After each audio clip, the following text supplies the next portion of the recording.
శ్రోతలకు నా హృదయపూర్వక నమస్కారములు. మన శ్రోతలలో ఒకరు ప్రశ్నను పంపడం జరిగింది. ఆ ప్రశ్న, శరీరము జడము, మనసు కదలికలు అని విన్నాను. మరి ఆకలి వేస్తుంది కదా, అది శరీరానిక మనసుక? వివరించగలరు? ప్రశ్న ఒకసారి అర్థం చేసుకుందాం. శరీరము జడము అంటే మనసు లేకపోతే శరీరము నడవదు అనేటువంటిది చాలా శీర్షికల్లో మనం చెప్పుకుంటూ ఉంటాం. మనసు అంటే ఏంటి? మనం నిద్రపోయి లేచేటప్పుడు ముందు మెలకువ లోపల వస్తుంది. నేను అనేటువంటి మెలకువ లోపల వస్తుంది. ఆ నేను శరీరాన్ని అంతా వ్యాపించి ఈ శరీరము నేను అన్న భావన కలిగిస్తుంది. అసలు ఇప్పుడు ఈ శరీరము నేను అన్న భావన ఎక్కడుంది? లోపల ఉంది. ఒకవేళ ఆ భావన పుట్టకపోతే, ఈ శరీరము నేను అనేటువంటి నన్ను నేను గుర్తిస్తున్నటువంటి భావన గాని ఆలోచన గాని పుట్టకపోతే, అంటే అటువంటి స్థితి ఉంటుందా అని సందేహం రావచ్చు. మరి నిద్రాస్థితిలో అది లేదుగా, అదే స్థితిగా. నిద్రాస్థితిలో నేను అనే భావన లేదు. శరీరం నేనని లేదు, మనసు నేనని లేదు, అసలు సృష్టి ఉన్నదని లేదు, ఏమీ లేదు, ఏ భావన లేదు, అభావ స్థితి. ఎటువంటి ఆలోచన ఎటువంటి భావము లేనటువంటి స్థితి నిద్రాస్థితి. ఇది ప్రతిరోజు ప్రతి మనిషి అనుభవిస్తున్న స్థితి. ఆ స్థితిలోంచి ఒక మెలకువ కలుగుతున్నది. ఆ మెలకువ ముందు లోపల కలుగుతున్నది ఆలోచనగా, భావముగా. అంటే నేను నాకు తెలుస్తున్నాను, నేను నాకు తెలియబడుతున్నాను, ఉన్నాను అని తెలియబడుతున్నాను. నిద్రాస్థితిలో నేను నాకు తెలియబడుట లేదు, నేను ఉన్నట్టు నాకు అనిపించటం లేదు. అది నిద్రాస్థితి. ఇప్పుడు నేను ఉన్నట్టు నాకు అనిపిస్తున్నది, తెలుస్తున్నది, అది మెలకువ.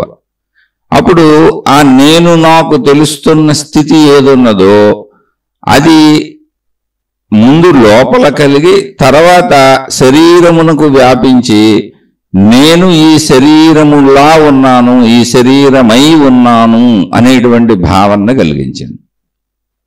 అది సంపూర్ణ జాగ్రత్త అవస్థ. ఇప్పుడు ఆ భావము లేకపోతే, ఆ ఆలోచన లేకపోతే ఈ శరీరము నేను అన్న భావన నాకు కలగదు. అప్పుడేం జరుగుతుంది? నిద్రలో ఇదే కదా నిద్రాస్థితి. నేనున్నట్టు నాకు తెలియదు, ప్రపంచం ఉన్నట్టు నాకు తెలియదు, అసలు నాకు ఏ తలంపు లేదు, అసలు నాకు ఏ ఆలోచన లేదు, ఏ భావము లేదు. దాన్ని గాఢ నిద్ర అన్నాం మనం. ఒకసారి గమనించుకోండి. అయితే అప్పుడు శరీరం పనిచేయట్లేదా? గుండు కొట్టుకోవట్లేదా? లోపల అవయవాలు పనిచేయట్లేదా? మనిషి బ్రతికి ఉండటానికంటే, శరీరం బ్రతికి ఉండటానికి అవసరమైనటువంటి అన్ని చలనములు శరీరంలో జరుగుతున్నాయి. ప్రాణశక్తి ఉన్నది అక్కడ. ఆ చలన ప్రక్రియ అంతా జరుగుతుంది. మరి ఈ తలంపు నాకు కలగకపోవటం వలన శరీరం ఉన్నా కూడా, గుండె కొట్టుకుంటున్నా, మిగిలిన అవయములు పనిచేస్తున్నా, గాలి పీల్చుకుంటూ వదులుతున్నా కూడా, మనం నిద్రపోతున్న వ్యక్తిని చూస్తే ఇవన్నీ మనకు కనపడతాయి. ఇవన్నీ జరుగుతున్నా కూడా అసలు నేను అన్న తలంపు నాకు లేదు. అంటే నాకు ఆ భావన, అసలు నేను నాకు తెలియబడటం లేదు, సృష్టి నాకు తెలియబడటం లేదు. అంటే తెలియబడటము అనే ప్రాసెస్ మెలకువ. ఇక్కడ గమనించవలసిన విషయం ఏంటంటే, మెలకువ అంటే ఏంటంటే నేను నాకు తెలియబడటం. నేను నాకు తెలియబడటము మెలకువైనప్పుడు అది సంపూర్ణంగా వచ్చి నేను అన్న భావన, నేను ఈ శరీరములా ఉన్నాను, ఈ శరీరమై ఉన్నాను, ఈ శరీరమే నేను అనేటువంటి దానిగా స్థిరపడిపోతుంది. ఇంకా వ్యాపించడానికి లేదు దానికి. అక్కడి నుంచి ప్రపంచాన్ని గుర్తిస్తుంది ఈ శరీరం పంచేంద్రియముల ద్వారా. ఇక్కడ సోదరి అడిగిన ప్రశ్న ఏంటంటే, శరీరము జడము, మనసు కదలికలు అని విన్నాను అని. అంటే శరీరము జడము, మనసే శరీరాన్ని నడుపుతుంది అని శీర్షికల్లో మామూలుగా అర్థం అవటానికి చెప్పుకుంటూ ఉంటాం. ఇప్పుడు జడము అంటే మనిషి పెట్టుకున్న పేరు, అది ముందు గుర్తించాలి. జడము అన్నప్పుడు స్వతంత్రముగా తనంతట తాను ఏమీ చేసుకొనలేదు. అసలు అందులో ప్రాణం ఉన్నది అన్న భావన మనం భావించం. దాన్ని జడములు అంటాం. జడములు అన్నది మనిషి భావనాత్మకముగా పెట్టుకున్న పేరు మాత్రమే. జడములు అంటే ఏంటంటే స్వతంత్రముగా అవి వాటంతటవి ఒక మనిషిలా ప్రవర్తించలేవు, ఒక జంతువులా ప్రవర్తించలేవు, కదలటం తిరగటం అలాంటివి చేయలేవు. అయితే ఇక్కడ శరీరము జడము అన్నప్పుడు మనసు లేకపోతే శరీరము జడము, ప్రాణశక్తి లేకపోతే శరీరము జడము. ఎందుకని? వాటి కలయిక చేత మాత్రమే అది కదలగలదు. అంటే ఒక పెద్ద కొండరాయి ఉంది, ఇప్పుడు దాన్ని మనము జడము అంటాం, అంటే అది కదలలేదు. ఇప్పుడు దాన్ని ఎవరైనా ఆ రాయిని కదుపుతున్నారు, మిషన్ల సహాయంతో కదుపుతున్నారు. అలా కదిపేటువంటి పరికరము మనసు. అలా కదిపేటువంటి అది కదలటానికి, ఆ మిషన్ ద్వారా ఆ రాయిని కదపటానికి వినియోగించే శక్తి ఒకటి ఉన్నది. అలా మన శరీరాన్ని కదపటానికి, ఆ శరీరం కదలటానికి వినియోగపడుతున్న శక్తి ప్రాణశక్తి. ఆ ప్రాణశక్తి కదలటానికి ఉపయోగపడుతుంటే ఎలా కదలాలి, ఎప్పుడు కదలాలి, ఏ భావంతో కదలాలి, ఏం అనుకుంటూ కదలాలి అనేది మనసు దాన్ని ప్రోత్సహిస్తుంది వివిధ రీతుల్లో. మొత్తం కదలికలకు సంబంధించిన విషయ విశేషాలన్నీ మనసు, కదలికలకు మూలమైనటువంటి శక్తి ప్రాణశక్తి. అలానే శరీరము జడము అన్నప్పుడు రాయి వలె జడము. ఇప్పుడు నీరు ప్రవహిస్తుంది. ఎలా ప్రవహిస్తుంది? అది ద్రవ పదార్థము అవ్వటం చేత ఎత్తు నుంచి పల్లమునకు ప్రవహిస్తుంది. ఎందుకని? ద్రవత్వ లక్షణం అది. అంతే తప్ప నీటికి స్వయం చలన శక్తి లేదు, దానంతట అది కదలలేదు. కానీ ప్రవహిస్తున్నప్పుడు దానంతట అదే వెళుతున్నట్టు ఉంటుంది కాదు, వాలుగా ఉండటం వలన ఎత్తువైపు నుంచి కిందకి పడటం ద్రవత్వ లక్షణం. అలా పడుతుంది. అంటే అది స్వయంగా మనిషిలా కదలటం లేదు. జడములు అన్నప్పుడు ముందు అసలు జడము అంటే ఏంటో అర్థం చేసుకోవాలి. జడము అనేది కూడా పదార్థమే, అది అక్కడే ఉంది. జడములో కూడా శక్తి ఉంది. జడము కూడా శక్తి యొక్క స్వరూపమే. జడములు చైతన్యములు అని విడదీసినప్పుడు మనిషి ఏర్పాటు చేసుకున్నటువంటి పదజాలం అది. తను జీవించేటప్పుడు విషయాలను అర్థం చేసుకోవటానికి మానవ జాతి భాషను తయారు చేసుకొని, పదాలు తయారు చేసుకొని, భావ వ్యక్తీకరణకు ఈ భాష ద్వారా, ఈ పదాల ద్వారా తన భావములను వ్యక్తీకరించుకుంటుంది. ఎందుకని మనుషులు కలిసి బతుకుతున్నారు ఇక్కడ. అలా పేర్లు వచ్చినాయి, అలా భాష వచ్చింది. జడములు అన్నప్పుడు స్వయముగా వాటంతట అవి ఏమీ చెయ్యలేవు అని. ఇప్పుడు నిద్రపోతున్నప్పుడు శరీరం బతికే ఉందిగా. అసలు నిద్రపోతున్నప్పుడు శరీరము జడము అనుకుందాం, బతికే ఉందిగా. గుండు కొట్టుకుంటుంది, ఊపిరి పీల్చుకుంటున్నాం, ఇంకా లోపలే అవయవాలు పనిచేస్తున్నాయో మనకు తెలియదు. కానీ నేనన్న ఎరుక ఉన్నదా? ప్రపంచపు ఎరుక ఉన్నదా? లేదు. ఈ లేకపోవటమే మనసుకు సాక్ష్యముగా ఉన్నది. అంటే మనసు అనేది ఒకటి ఉన్నది. ఆ మనసు పనిచేస్తున్నప్పుడు మాత్రమే నేనన్న ఎరుక కలుగుతున్నది. ఆ ఎరుక ఈ శరీరము నేనని అనిపిస్తున్నది. ఈ శరీరము ద్వారా, పంచేంద్రియముల ద్వారా ఆ మనసు ప్రపంచమును గుర్తిస్తున్నది, చుట్టూ ఉన్న సృష్టిని, ప్రకృతిని గుర్తిస్తున్నది. మళ్ళీ మనసు నిద్రాస్థితిలోకి, అంటే ప్రాణశక్తిలో విలీనమైపోయినప్పుడు, కలిసిపోయినప్పుడు, ఇది ఎంత సృష్టి సహజంగా జరిగింది, ఎందుకు అక్కడ జరుగుతున్న దాన్ని మనం అవగాహన చేసుకునే ప్రయత్నమే తప్ప ఎందుకు, ఏమిటి, ఎలా మనకు కూడా తెలీదు, ఎప్పటికీ తెలీదు. కానీ జరుగుతున్న దాన్ని బట్టి అర్థం చేసుకునే ప్రయత్నం చేస్తున్నాం. అది కూడా ఎందుకు అంటే మన యొక్క సంపూర్ణతను మనం గ్రహించి మనం మంచిగా బ్రతుకుతూ మన సంపూర్ణమైనటువంటి స్వయం శక్తిని తెలుసుకోగలమా?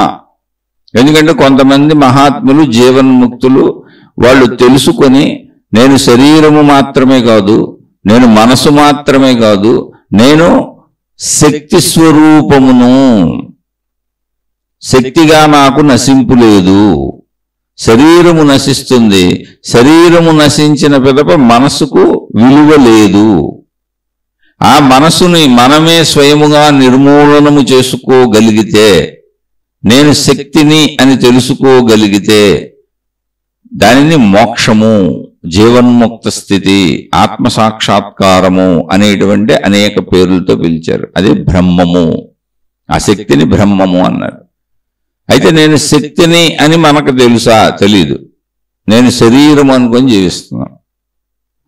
కనుక ఆ శక్తి భావనను పెంపొందించుకోవడానికి ఇవన్నీ ఆ సంపూర్ణత్వ స్థితిని, అంటే నేను శరీరముగా బ్రతికి చనిపోయేవాడిని కాదు, బ్రతికి చనిపోయేదానిని కాదు, నేను శాశ్వతముగా ఉండే శక్తి స్వరూపమును. అది ఆ శక్తి ఇప్పుడు ఎక్కడ ఉన్నది అంటే శరీరము ఉండగానే శరీరమును ఉంచినది, శరీరములోనే ఆ శక్తి ఉన్నది. ఇప్పుడు శరీరం ఉండడానికి కారణమై ఉన్న శక్తి అదే, శరీర కదలికలకు కారణమై ఉన్న శక్తి అదే. దానినే ప్రాణశక్తి అన్నారు. ఈ ప్రాణశక్తి అనేది జీవులలో కాదు, మొత్తం విశ్వమంతా వ్యాపించి ఉన్నది. అది ఏకముగా ఉన్నది, అనంతముగా ఉన్నది, అఖండముగా ఉన్నది. ఉన్నదంతా ప్రాణశక్తే. దానిలోనే ప్రకృతి సృష్టి అంతా ఉన్నది అనేటువంటి అనుభవమును మేము పొందాము. నేను శరీరము అన్న భావన నుంచి మా స్థితులను పరిశీలించుకొని, ఇప్పుడు గాఢ నిద్రా స్థితిలో నాకు శరీరం అన్న భావనే లేదు, మళ్ళీ మెలకు వస్తేనే వస్తుంది. గాఢ నిద్రలా స్థితిలో నాకు సృష్టి భావన లేదు, మళ్ళా మెలకు వస్తేనే సృష్టి ఉన్నదన్న భావన వస్తుంది. అప్పుడు మరి నేనేమయ్యాను?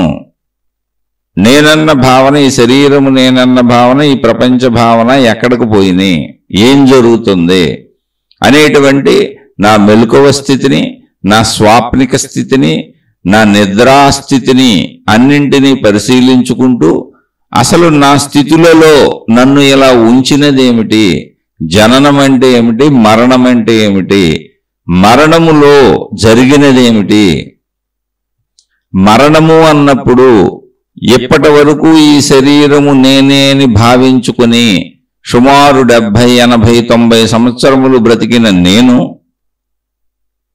ఏది నేనని భావించుకున్నానో, దేనికోసం నేను ఇన్ని ప్రయత్నాలు చేస్తూ ఎంత సుదీర్ఘమైనటువంటి 70, 80, 90 సంవత్సరముల జీవితకాలం బ్రతికాను, ఆ శరీరము, ఏ శరీరముతో ప్రపంచాన్ని అనుభవించాను, ఏ శరీరం కోసం బతికాను, ఏ శరీరంతో బతికాను, ఏ శరీరమే నేను అనుకుని బతికానో, మరణం అన్న సమయములో అది అక్కడే ఉన్నది. నిద్రాస్థితిలో ఎలా అయితే అది ఎలా ఉన్నదో, మరణ సమయంలో కూడా అది అక్కడే ఉన్నది. మరి ఇప్పుడు నేను అనే నా శరీరం ఇక్కడే ఉన్నది, అందులో ఏ అవయవములు పోలేదు, నాకు అన్నీ శరీరం మొత్తం అలాగే కనపడుతుంది. మరి ఇప్పుడు ఇప్పటి వరకు నేను ఈ శరీరము, నేను ఈ శరీరం అని బ్రతికాను కదా, మరి ఆ నేను ఈ శరీరం ఎక్కడే ఉన్నది కదా, ఇది ఎందుకు కదలటం లేదు, ఇది ఎందుకు చనిపోయింది అంటున్నారు, ఇది ఎందుకు మరణించింది అంటున్నారు, అలాగే ఉంచితే అది ఎందుకు శిథిలమైపోతుంది, కుళ్ళిపోతుంది, దుర్వాసనలు వస్తుంది, పురుగులు పెట్టిపోతుంది, వెంటనే దీన్ని తీసుకెళ్లి కాల్చివేయటమో పూడ్చివేయటమో చెయ్యాలి, లేకపోతే దాన్ని భరించలేము. ఇటు మరణాన్ని గమనించి, అటు నిద్రను గమనించి, ఇటు మెలకువను గమనించి, అటు కలల అవస్థలను గమనించి, ఈ మరణ సమయములో ఏమి జరిగింది అన్నప్పుడు శరీరమును ఇప్పటి వరకు నడుపుతున్నది ఏదో ఉన్నది అన్న ఆలోచన వచ్చినది. ఈ స్థితులన్నింటినీ పరిశీలించుకుంటూ తనను తానే గమనించుకుంటూ సాగుతున్నటువంటి సాధకులైనటువంటి, నిజ సాధకులైనటువంటి మునులు, ఋషులు, యోగులు తమ జీవితమును, తమ శరీరమును, తమ మనస్సును, తమ బుద్ధిని, తమ శారీరక మానసిక స్థితి గతులను, తమ జననములను, తమ మరణములను, చుట్టూ ఉన్నటువంటి ప్రకృతి నుంచి తాము గ్రహిస్తున్నటువంటి విషయములను, వీటన్నింటినీ దృష్టిలో పెట్టుకుని పరిశీలన మొదలుపెట్టినప్పుడు తమలోనే ఉన్న స్థితులను గమనించారు. శరీరము చైతన్యవంతమైనదే, ఎందుకని కదులుతున్నది. కానీ దాని చైతన్యత ఎప్పుడు, అసలు ఈ శరీరము నేననేటువంటి భావన ఎప్పుడు కలుగుతున్నది, అసలు ఈ శరీరమునకు గుర్తింపు ఎప్పుడు వస్తున్నది అంటే మనసు మేలుకున్నప్పుడు. మనసు కూడా నిద్రపోయినప్పుడు అసలు ఆ గుర్తింపే లేదు. అప్పుడు అసలు ప్రాపంచిక దృష్టే లేదు. అసలు నేనున్నానన్న భావనే లేనప్పుడు ఇంక ప్రపంచంతో పని అన్నారు, ప్రపంచమే లేదు. ఈ స్థితులను గమనించి ఇవన్నీ తెలుసుకొని, అంటే శరీరము జడము అన్నప్పుడు మనసు లేని శరీరము జడము, మనసు లేని శరీరము జడము, ప్రాణశక్తి లేని శరీరము జడము. జడము అంటే మన అర్థం ఏంటి? స్వయం ప్రతిపత్తి లేనిది. ఒక రాయి తనంతట తాను కదలలేదు, ఒక నీరు తనంతట తాను కదలలేదు. అలా స్వయం ప్రతిపత్తి లేనివి. చైతన్యములు అన్నప్పుడు మన ఉద్దేశం ఏంటి అంటే మనుషులు స్వయముగా ఆలోచించుకొని తమంతట తాము ఇష్టపూర్వకముగా ఏమైనా చేయగలరు. జీవులు అలా చైతన్యముగా కదులుతూ కనపడుతున్నాయి. అలా కదులుతూ కనపడుతున్న వాటిని చైతన్యములని, కదులుతూ స్వయం ప్రతిపత్తి లేకుండా అలా ఉన్న వాటిని జడములని మనిషి పెట్టుకున్న పేర్లు మాత్రమే. ఇది కేవలం అవగాహనకు మాత్రమే. కానీ అన్నింటికీ మూలము శక్తే. అక్కడ ఒక రాయి ఉండాలన్నా, అక్కడ నీరు ఉండాలన్నా, అక్కడ ఏదైనా, అక్కడ చెట్టు పుట్ట చేమ గుట్ట ఏది ఉండాలన్నా ఆ ఉన్నదానికి ఆధారమైనది ఏదో ఒకటి ఉండాలి. దాన్ని అక్కడ ఉంచింది, అదిగా అయింది ఏదో ఉండాలి. అదే శక్తి. ఆ శక్తి సంపూర్ణతలో చైతన్యము. అదే శక్తి స్వయం ప్రతిపత్తి లేని పదార్థములుగా రూపొందినప్పుడు జడము అన్నాం. జడము అంటే శక్తికి వేరైనది కాదు. చైతన్యము వేరు, జడము వేరు అని అనేక రకముల అనంతాత్మశక్తిలో ఉండే ఛాన్సే లేదు. ఎందుకని ఉన్నదంతా అనంతాత్మశక్తే. మరి ఎందుకు జడము అని పేరు వచ్చిందంటే స్వయం ప్రతిపత్తి లేని చోట, అది దానంతట అది తాను కదలలేని చోట, తానంతట తాను మనిషిలా ప్రవర్తించలేని చోట జడమన్న పేరు మనిషి పెట్టుకున్నాడు. అది జడము, ఇది చైతన్యము అని. చైతన్యం అంటే మనిషి గుర్తించగలిగినాడు, కదులుతుంది, అది విపరీతంగా కదులుతుంది. ఆ భావనలో తనను తాను గమనించుకున్నప్పుడు, మనిషి మనను మనం గమనించుకున్నప్పుడు సంపూర్ణముగా నేను శరీరం అన్న భావనలో ఉన్నటువంటి వ్యక్తి, ఎటువంటి పరిశీలన చేయనటువంటి వ్యక్తి, ఎటువంటి ఆధ్యాత్మిక చదువు చదవనటువంటి వ్యక్తి ఈ శరీరమే సంపూర్ణము అని నేను చైతన్యమును అన్న భావనలో ఉంటాడు. అందుకని ఈ శరీరం కోసం విపరీతమైనటువంటి ప్రయత్నములు చేసుకుంటూ ఉంటాడు. ఇక ఈ శరీరమే సర్వస్వము. ఇక మరణం సంభవిస్తుంది, ఏమి ఆలోచించరు, అలా బ్రతికి చనిపోతారు అంతే. అలా చుట్టూ ఉన్న వాళ్ళు కూడా అంతే. అలా జరుగుతుంది కనుక దాన్ని ఏమి చేయాలో తెలియక పరిశీలించరు గనక, పరిశోధన లేదు గనక, అన్వేషణ లేదు గనక, ఆలోచన లేదు గనక దాని పట్ల అలా వదిలేసి మళ్ళీ మామూలు జీవితం జీవించుకుంటూ వెళ్ళిపోతారు. అప్పుడు అటువంటి వాళ్ళందరికీ శరీరమే చైతన్యము. అందుకని శరీరం కోసం పాటలు పడుతూ తిరుగుతూ ఉంటారు. ధన సంపదల కోసం, నేను నాది నా వాళ్ళు, బంధాలు బంధుత్వాలు, నిరంతర సుఖదుఖాల ఉయ్యాలాటలో సాగుతూ ఉంటారు. ప్రపంచం మొత్తం అలా పోతూనే ఉంటుంది. కానీ పరిశీలించుకుంటే, అంటే మనను మనమే పరిశీలించుకుంటే, శరీరము జడము అనేటువంటి భావన ఎప్పుడు చెప్పబడుతుంది? అది భావనాత్మకత మాత్రమే, సత్యం కాదు. అసలు అనంత ఆత్మసత్యము ఏంటి అంటే శక్తే మొత్తం అంతా బ్రహ్మమే, ఉన్నదంతా బ్రహ్మమే. బ్రహ్మమొక్కటే పరబ్రహ్మమొక్కటే కీర్తన రాశారు అన్నమాచార్యులు వారు. ఉన్నదంతా ఒకటే. కానీ ఉన్నదంతా ఒకటని ఎవరికి వాళ్ళకి అర్థమైంది, అనుభవం పొందిన వారికి, ఎవరికి పరిశోధనలు చేసి సాధించుకుని ఆ స్థితిని పొందిన వాళ్ళకి. మరి పొందని వాళ్ళకి తెలియదు కదా, వాళ్ళకి చెబుతున్నారు అంతే. పొందని వాళ్ళకి విడదీసి చెప్పవలసిన అవసరం వచ్చింది. అదే మార్గ ప్రయాణంలో చదువుకునేటప్పుడు ఉపయోగించబడిన భాష ఇది. గమ్యాన్ని చేరుకున్నప్పుడు ఉన్నదంతా ఒకటే. దాన్ని బ్రహ్మం అంటారా, ఆత్మ అంటారా, మోక్షం అంటారా, శక్తి అంటారా, ఏ పేరులదైనా పిలుచుకోండి, ఉన్నదంతా ఒకటే. ఎప్పుడు మనిషి తన సంపూర్ణతను తాను తెలుసుకున్నప్పుడు, అప్పుడు కలిగే అనుభవం అది స్థితి. కానీ నేను మనిషిని శరీరమును అన్న భావనలో ఉన్న మనిషి పరిశోధన మొదలుపెట్టినప్పుడు, పరిశీలన మొదలుపెట్టినప్పుడు, ఆధ్యాత్మిక చదువు, ఆత్మజ్ఞాన చదువు మొదలుపెట్టినప్పుడు చెప్పబడుతున్న విషయములు జడములు, చైతన్యములు. శరీరము చైతన్యమే సంపూర్ణముగా, ఎవరికి? నేను శరీరం అన్న భావనలో జీవించే అందరికీ. కానీ ఆత్మజ్ఞాన చదువు, ఆధ్యాత్మిక చదువుకి ఎవరు వస్తారు? అసలు నేనేంటి తెలుసుకుందాం, ఈ గొడవ ఏంటి, ఈ గోల ఏంటి, అసలు నా పరిస్థితి ఏంటి, పుట్టడం ఏంటి, చావటం ఏంటి, ఈ కోరికలేంటి, నాకు ఈ సుఖాలేంటి, ఈ దుఃఖాలేంటి అనేటువంటి ఒక ఆలోచన కలిగిన వ్యక్తి మాత్రమే ఆధ్యాత్మిక చదువుకి, ఆత్మజ్ఞాన చదువుకి వస్తాడు. మరి అనేక దైవ విధానాలు, మత విధానాలు, పద్ధతులు ఇంకా వేరుగా ఉన్నాయి కదండి. ఆధ్యాత్మిక చదువు కాకుండా, ఆత్మజ్ఞాన చదువు కాకుండా అనేటువంటి ఆలోచన కూడా చేయాలి. చేస్తే కోరికలు ఉన్నవారు అంటే ఇప్పుడు నాకు సుఖాలు కావాలి, దుఃఖాలు వద్దు, నాకు ఇష్టాలు తీరాలి, కష్టాలు వద్దు, ఇలా నిరంతరము ఈ శరీరమే నేను, సంపూర్ణముగా ఈ శరీరమే నేను, ఈ శరీరమే సంపూర్ణ చైతన్యం అనే భావనలో సాగేటువంటి వాళ్ళు కోరికల కొరకు భగవంతుడి దగ్గరికి వెళ్తారు, కోరికల కొరకు మతం దగ్గరికి వెళ్తారు, రక్షణ కొరకు మతం దగ్గరికి వెళ్తారు, రక్షణ కొరకు దైవం దగ్గరికి వెళ్తారు. అది చదువు కాదు, అది వారి వారి భావన, వారి వారి నమ్మకం, వారి వారి విశ్వాసం, వారి వారి అభిప్రాయం, వారి వారి ఆలోచన. అవి ఎవరికి వారు ఎలా అయినా చేసుకోవచ్చు. అందులో అసలు ఆలోచించవలసిన విషయం ఏం లేదు. ఎవరికి నచ్చినవి వాళ్ళు తింటున్నాం, ఎవరికి నచ్చినవి వాళ్ళు కట్టుకుంటున్నాం, ఎవరికి నచ్చినట్టు వాళ్ళు జీవిస్తున్నాం, ఎవరికి నచ్చిన వాళ్ళని వాళ్ళు వివాహాలు చేసుకుంటున్నారు. అలా ఎవరికి వారు వారి జీవితాన్ని స్వతంత్రముగా ఇష్టం వచ్చినట్టు ఎలా గడుపుకుంటున్నారో, వారి వారి భావాలతో, వారి వారి ఆలోచనలతో, వారి వారి అయిష్టములతో, అలా ఎవరికి వారు ఏర్పరచుకున్న జీవన విధానములోని, జీవితములోని కొన్ని అంశములు మతములు, దేవుళ్ళు, దేవతలు, జీవితంలో వారి మనోభావాలు అంతేవే. కానీ అది చదువు కాదు. దానికే ఆధ్యాత్మిక చదువుకి, ఆత్మజ్ఞాన చదువుకి అసలు సంబంధమే లేదు. ఆధ్యాత్మిక చదువు, ఆత్మజ్ఞాన చదువు అనేది నా గూర్చిన నా స్వీయ పరిశీలన. ఇక్కడ ఏ దేవుడు లేడు, ఇక్కడ ఏ మతము ఉండదు, ఇక్కడ ఏ మార్గము ఉండదు, ఇక్కడ ఏ గురువు ఉండడు, ఏ సాధన కూడా ఉండదు.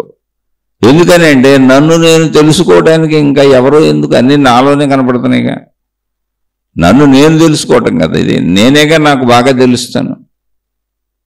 అలా పరిశీలనకు వచ్చి ఆధ్యాత్మిక చదువుకు వచ్చినప్పుడు మాత్రమే నన్ను నేను తెలుసుకుంటున్నాను. దేవుళ్ళ వైపు, దేవతల వైపు, మతముల వైపు, మార్గముల వైపు, ఆ దేవుళ్లను దేవతలను అనుసరిస్తూ ఆరాధిస్తూ గురువులు, మార్గాలు, విధానాలలో వెళుతున్నప్పుడు అదంతా కూడా జీవితములో ఇతర విషయములన్నింటిలాగానే అనేక ఇతర విషయములు ఎలా ఏర్పరుచుకొని జీవిస్తూ బ్రతుకుతున్నారో శరీర భావనతో, అలా శరీర భావనతో సాగుతున్నటువంటి దైవీ విధానాలు అవి. అనేక విషయాలు ఎలా పెట్టుకున్నారో జీవితంలో ఇవి కూడా అలా పెట్టుకున్నారు అంతే. ఏ ప్రత్యేకత లేదు వాటికి. నీ బట్టలు ఎలాగో, నీ తిండి ఎలాగో, నీ వృత్తి వ్యాపార ఉద్యోగాల ద్వారా ధనం ఎలాగో, నీ కుటుంబం ఎలాగో, నేను నాది నా వాళ్ళు ఎలాగో, నా ఇష్టాలు నా అయిష్టాలు ఎలాగో, అలా నీ జీవన విధానంలో నువ్వు ఏర్పరచుకున్నటువంటి అనేక రకాలైన నీ భావాలు ఎలాగో, ఆ భావాలలో ఈ మతం ఒక భాగం, ఈ దేవుడు ఒక భాగం, ఈ దేవత ఒక భాగం, ఈ గురువులు ఒక భాగం, అలా సామాన్యంగా సాగిపోతూ ఉంటుంది. అది అక్కడ దానికి అవసరమైనట్టు ప్రవర్తిస్తుంటాం అంతే. ఇప్పుడు ధనం కావాలి, వృత్తి వ్యాపార ఉద్యోగాలు అనేక రకాలు చేసుకుంటున్నారు. అలాగే మానసికమైనటువంటి రక్షణ కావాలి, కోరికలకి ఒక ఆలంబన కావాలి. దానికి ఒక మతాన్ని, ఒక దేవుణ్ణి, ఒక విధానాన్ని పెట్టుకొని అక్కడ ఆ పద్ధతులు పాటిస్తున్నావు. ధన సంపాదనకు వృత్తి వ్యాపార ఉద్యోగాలు ఎన్నున్నాయో, కూటి కొరకు కోటి విద్యలని, మానసిక భయాలకు, ఆందోళనలకు, కోరికలకు రక్షణ వ్యవస్థను పెట్టుకుంటున్నావు. అది నీ మానసికమైన నమ్మకం అంతే, అది నీ స్వతంత్రత. నువ్వు ఎలా అయినా వెళ్ళొచ్చు. కానీ అది చదువు కాదు, క్లారిటీగా తెలుసుకోవాలి. దానివల్ల నువ్వు పొందేది ఏమీ ఉండదు, కేవలం నీ నమ్మకాలు. ఇప్పుడు వృత్తి వ్యాపార ఉద్యోగాల ద్వారా ఏం చేస్తాం? ధనం సంపాదిస్తాం. సంపాదించిన ధనంతో ఏం చేస్తాం? మనకు కావలసిన అవసరాలన్నీ తీర్చుకుంటూ బతుకుతాం. అలా జీవితం మొత్తం ధనం సంపాదిస్తూ ఉంటాం. ఆ సంపాదించిన ధనంతో మన అవసరాలు తీర్చుకుంటూ ఉంటాం. ఎప్పటి వరకు? ఇది చనిపోయే వరకు అంతే. ఒకవేళ నువ్వు చనిపోయే వరకు సంపాదించలేకపోవచ్చు, కానీ దాచుకుంటావు. ధనం చనిపోయే వరకు అవసరమని దాచుకుంటావు, దాన్ని చనిపోయే వరకు ఖర్చు పెట్టుకుంటుంటావు. ఇదే మనిషి చేసేది. ఇప్పుడు ధనము నీకేమైనా ఉపయోగపడిందా అంటే బ్రతికి చచ్చిపోవడానికి ఉపయోగపడింది. అలాగే సేమ్ అలాగే ఉపయోగపడితే నీకు మతములు, నీ విశ్వాసములు ఇవన్నీ కూడా మానసిక పరమైనటువంటి ధైర్యానికో రక్షణకో నువ్వు ఎలా భావించుకుంటే అలా నీ కోరికలు తీరుతున్నాయి అనుకోను, నీ ఇష్టములకో నీ అయిష్టములకో అలా బ్రతికినన్నాళ్ళు నీకు ఒక మనో ఆలంబనగా పెట్టుకొని చనిపోతావు అంతే. చనిపోయిన తర్వాత ఆ మతాలలో, దేవుళ్ళలో, విధానములలో వాళ్ళు చెప్పబడినటువంటి స్వర్గములు, నరకములు, దేవుడి పక్కన సీట్లు ఇవన్నీ నీ మనోకల్పనా భావనలు. అవన్నీ ఇంక చనిపోయినాక ఉన్నాయో లేదో మనకు తెలియదు. అంటే ఇది ఎందుకు చెబుతున్నానంటే నీ గూర్చిన నీ చదువు మాత్రమే నీలో సంపూర్ణ జ్ఞాన వికాసము తేగలదు. అంటే నువ్వు నీకు అర్థమవుతావు, అది నీ సంపూర్ణత. ఇక్కడ నువ్వేం చేస్తున్నావంటే నేను శరీరం అన్న భావనలో బ్రతికేస్తున్నావు. నిన్ను నువ్వు అసలు తెలుసుకోవట్లా. నువ్వు తెలుసుకుంటుంది ఒక మతం అవ్వచ్చు, ఒక దేవుడు అవ్వచ్చు, ఇంకోటి ఏదన్నా అవ్వచ్చు. అసలు అది ఉండొచ్చు, ఉండకపోవచ్చు, అది జరగచ్చు, జరగకపోవచ్చు. అవన్నీ నువ్వు తెలుసుకుంటున్నాయి. ఇలా మనం తెలుసుకుంటున్నటువంటి మతాలు కానీ, దేవుళ్ళు కానీ, దేవతలు కానీ, గురువులు కానీ, జ్ఞాన గ్రంథాలు కానీ ఏవైనా ఆధ్యాత్మికపరమైన, దైవీపరమైన, జ్ఞానపరమైన, భక్తిపరమైన ఏవైనా కూడా అవన్నీ కూడా బాహ్య విషయములు. అంటే మనకు భిన్నమైనటువంటి బాహ్య విషయములు. ఇప్పుడు ఆధ్యాత్మిక చదువు, ఆత్మజ్ఞాన చదువు అనేది ఏంటంటే మన గూర్చిన చదువు. అంటే మన శరీరం ఎలా పనిచేస్తుంది, నేను ఈ శరీరం అని అనుకుంటున్నాను కదా, అలాగే బ్రతుకుతున్నాను కదా, అలా బ్రతికి చనిపోతాను కదా. ఇప్పుడు ఈ శరీరంతో, ఈ శరీర లోకంలో, మానవ లోకంలో, మానవుల మధ్య, ఈ సృష్టిలో, ప్రకృతిలో నేను బతుకుతున్నాను కదా. అలాగే ఈ శరీరాన్ని నడిపే మనసు నిజం కదా. నేననే భావన కలిగించే ఈ మొత్తంతో కూడిన అంటే మనసు, బుద్ధి, మన శరీరము, నేను అన్న భావనతో కూడిన అహం నిజం కదా. ఇది మన గూర్చిన సంపూర్ణ చదువు. అది ఆధ్యాత్మిక చదువు. అంటే మీరు మిగిలిన చదువులు, దేవుళ్ళు, దేవతలు, మతాలు, మార్గాలు, విధానాలు ఇవన్నీ కూడా మనకి మంచివే, ఉపయోగకరమే, అవసరమే. కానీ అవన్నీ నీకు భిన్నమైనటువంటి ఇంకో విషయాన్ని తెలియజేస్తున్నాయి. నీకంతే నీ గూర్చి నీకు తెలియజేయట్లా, నీ గూర్చి నీకు తెలియజేయాలి. అవన్నీ ఏర్పాటు చేయబడింది కూడా నీ గూర్చి నీకు తెలియజేయటానికి. అయితే అనేక శీర్షికల్లో ఆ విషయాలు చెప్పుకుంటున్నాం మనం. కాబట్టి మంచిగా బ్రతకడానికి మీరు ఏ మార్గాలైనా ఎన్నుకోండి, ఎందులో అయినా సాగండి, మీ నమ్మకాలు ఎటుంటే అటు సాగండి, మీరు ఏ మతమైనా అనుసరించండి, ఏ దేవుడితో అయినా వెళ్ళండి, ఏ గురువులతో అయినా వెళ్ళండి, ఏ మాతాజీలతో అయినా వెళ్ళండి, అది మీ ఇష్టం. ఏ జ్ఞాన గ్రంథాలైనా నమ్మండి. కానీ మీ గూర్చి మీకు తెలుసా? ఇది ఎవరికి వాళ్ళకి నా గూర్చి నాకు సంపూర్ణముగా తెలుసా? ఇది మనం వేసుకోవాల్సిన ప్రశ్న. నా గూర్చి అసలు నాకు తెలియాలిగా. శరీరం నేను అనుకొని ఊరికనే అలా జీవించి ఎందుకు జీవిస్తున్నానో తెలీదు. కొన్ని పనులు అవుతాయి, కొన్ని పనులు అవ్వవు. కొన్ని ఇష్టం అంటాం, కొన్ని అయిష్టం అంటాం, సుఖాలు దుఃఖాలు అంటాం. అన్నీ మన మీద ఆధారపడి ఉండవు. ప్రకృతి మీదే మొత్తం 99% మన శరీరం, మన జీవితం కూడా ప్రకృతి మీదే ఆధారపడి ఉంది. ఏదో ఒక 1% ఇష్టాయిష్టాలతో ఇది నడుస్తూ ఉంటుంది అంతే. దీనికి జననం ఉంది, మరణం ఉంది, మధ్యలో సాగేది కూడా మన చేతిలో పూర్తిగా లేదు. కానీ దాన్నే నేను అనుకొని, మొత్తంగా అది నేను అనుకొని, ఆ శరీరమే నేను అనుకొని సాగిపోతున్నాను కదా. అసలు ఇది పుట్టడం ఏంటి, ఇలా జీవించడం ఏంటి, ఇలా మరణించడం ఏంటి, అసలు నాకు ఈ గుణాలేంటి, ఈ బుద్ధులేంటి, స్వభావం ఏంటి, ప్రవర్తన ఏంటి, ఇలా ఎందుకు అనిపిస్తుంది, ఇవన్నీ మన గురించి మనం తెలుసుకోవాలి కదా. మన గూర్చి మనం తెలుసుకోవడం ఆత్మజ్ఞాన చదువు, ఆధ్యాత్మిక చదువు. దైవ విషయాలు, మత విషయాలు ఇవన్నీ అసలు ఎక్కడ తప్పని నేను చెప్పట్లేదు. అవి మీ పర్సనల్ ఛాయిసెస్ అంటున్నా. మీకు నచ్చిన బట్టలు కొనుక్కున్నట్టు, మీకు నచ్చిన ఇళ్ళు కట్టుకున్నట్టు, మీకు నచ్చిన జీవన విధానం మీ జీవితంలో మీరు జీవిస్తున్నట్టుగా, మీకు నచ్చిన మతం, మీకు నచ్చిన దేవుడు, మీకు నచ్చిన సాధనలు, మీకు నచ్చిన విధానాలు, మీకు నచ్చిన నమ్మకాలు, మీకు నచ్చిన ఆచార సాంప్రదాయాలు, ఇదంతా ఒకటే స్టైల్. ఎందుకని అది మనకు బయటకు వెళ్ళేది. ఇదంతా మనకు భిన్నంగా బయట చేసేది, బయట తెలుసుకునేది, బయట విషయాలు. కానీ ఈ బయట విషయాలను అన్నింటినీ తెలుసుకుంటానో నన్ను నేను తెలుసుకోవటం ఆధ్యాత్మిక చదువు, ఆత్మజ్ఞాన చదువు అంటే. అది అంతకు మించి ఇందులో ఏ విశేషతలో ఏమి లేదు, అంత సామాన్యత. ఇప్పుడు ప్రశ్న పరంగా మనం మాట్లాడుకునేది ఏంటంటే, సోదరి ఇక్కడ ప్రశ్నలో వారు అడిగింది ఏంటి అంటే, శరీరము జడము మనసు చైతన్యము అని విన్నాను, మరి శరీరం జడమైతే ఆకలి దేనికి ఉన్నది అని. ఇక్కడ జడములు చైతన్యముల గురించి మీకు ఫస్టే చెప్పాను. జడములని పేరు పెట్టింది మనిషి, చైతన్యం అని పేరు పెట్టింది మనిషి. చైతన్యం అంటే మనిషి దృష్టిలో మనిషిలా కదిలేటువంటివి, అంటే స్వయం ప్రతిపత్తితో సాగేటువంటివి, తన ఇష్ట ప్రకారం సాగేటువంటివి, తన ఇష్ట ప్రకారం కదిలేటువంటివి, తన ఇష్ట ప్రకారం ఆలోచించుకోగలిగి జీవించగలిగేటువంటివి. అంటే మనిషి నేను నా ఇష్ట ప్రకారం జీవించుకుంటున్నా, కదులుతున్నా, తిరుగుతున్నా, జంతువులు అలాగే ఉన్నాయి, నేను చైతన్యములు అన్నాడు, మిగిలిన వాటిని జడములు అన్నాడు. కానీ పేరు మాత్రమే ఇది. కానీ సత్యమును కనుగొన్నప్పుడు తెలిసిన విషయం ఏంటంటే, సృష్టి మొత్తం ఉన్నదంతా అనంత ఆత్మశక్తే, ఉన్నది ఒకటే శక్తి. ఆ శక్తి మొత్తము దాని లక్షణం ఏంటి అంటే అదే చైతన్యము. చైతన్యం అంటే కదలిక దాని లక్షణం. మరి జడం అనేది ఎక్కడి నుంచి వచ్చిందండి అంటే మనిషి పెట్టుకున్న పేరు. ఈ జడం గురించి దాని నుంచి చెప్పుకుంటూ వస్తున్నాం, శరీరంలో మరణాలు సంభవించడం ఇవన్నీ. శరీరం అక్కడే ఉంది అంటే నేను అనుకున్న శరీరం అక్కడే ఉంది, మరణం వచ్చింది. మరి శరీరం ఏమైంది? ఇప్పుడు జడమైపోయింది, కదలటల్లా. జడమైపోయినప్పుడు నిజంగా కదలినప్పుడు కాల్ చేయడం పూర్తి చేయడమే.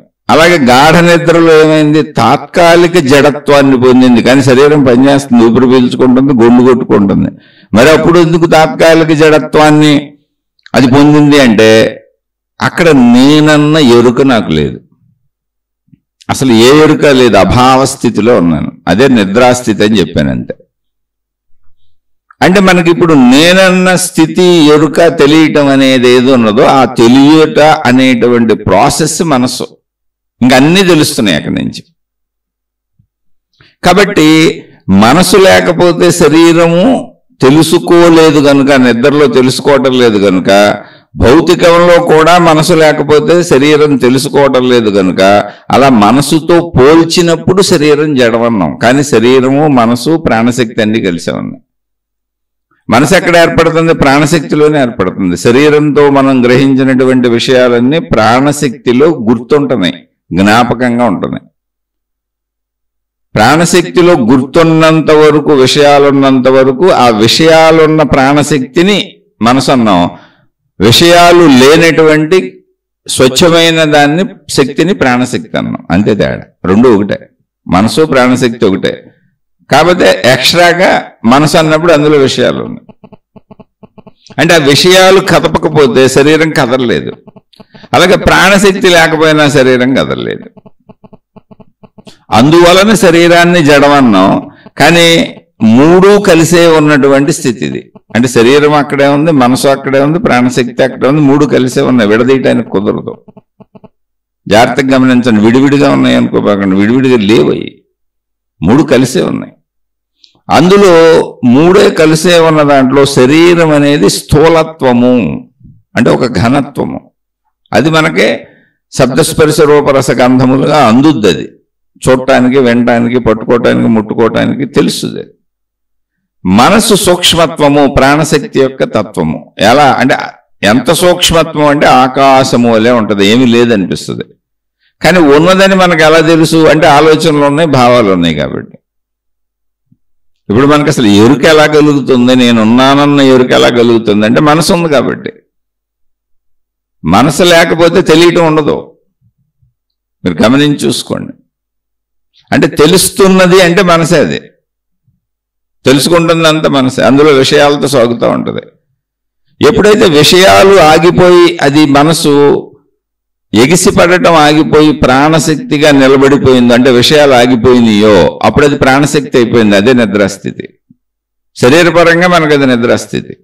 అంటే శరీరానికి దాన్ని కదిపే మనసు లేదు, అందువలన దాన్ని జడము అని చెప్పవలసి వచ్చింది. అది ఉదాహరణగా పోల్చి. కానీ మనసు ఉన్నంత వరకు, ప్రాణశక్తి ఉన్నంత వరకు శరీరం కూడా చైతన్యమే.